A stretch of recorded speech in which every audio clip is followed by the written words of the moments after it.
పరిచర్యను చేయుట కొరకే పరిశుద్ధుడా నీ కృపనిచ్చినావు. గొర్రెల దొడ్డిలో ద్వారమున ప్రవేశింపక వేరొక మార్గమున ఎక్కువాడు దొంగయు దోచుకొనువాడునై ఉన్నాడు. ద్వారమున ప్రవేశించువాడు గొర్రెల కాపరి. అతనికి ద్వారపాలకుడు తలుపు తీయును. గొర్రెలు అతని స్వరము వినును. అతడు తన సొంత గొర్రెలను పేరు పెట్టి పిలిచి వాటిని వెలుపలికి నడిపించును. మరియు అతడు తన సొంత గొర్రెలన్నిటినీ వెలుపలికి నడిపించున్నప్పుడెల్లా వాటికి ముందుగా నడుచును.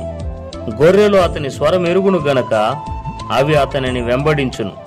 అన్యుల స్వరము అవి ఎరుగవు గనుక అన్యుని ఎంతమాత్రమును వెంబడింపక వాని యొద్ద నుండి పారిపోవునని మీతో నిశ్చయముగా చెప్పుచున్నానని వారితో అనెను.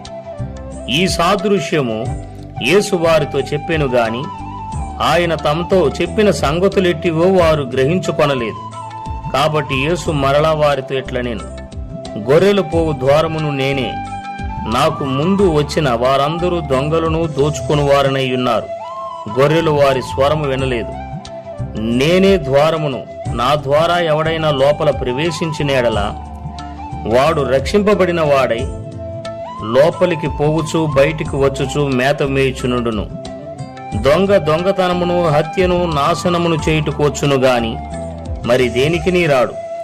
గొర్రెలకు జీవము కలుగుటకును అది సమృద్ధిగా కలుగుటకును నేను వచ్చి తినని మీతో నిశ్చయముగా చెప్పుచున్నాను. నేను గొర్రెలకు మంచి కాపరిని. మంచి కాపరి గొర్రెల కొరకు తన ప్రాణం పెట్టును.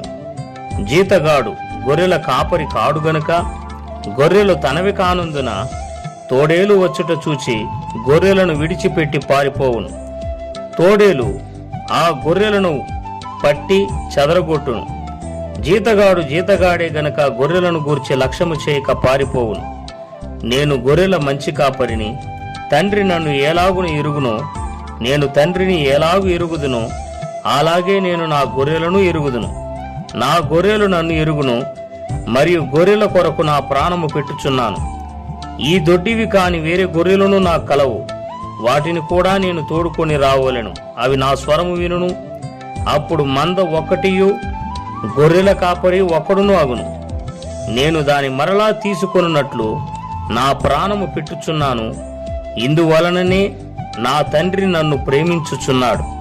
నీ పరిచర్యను చేయుట కొరకే పరిశుద్ధుడా నీ కృపనిచ్చినావు.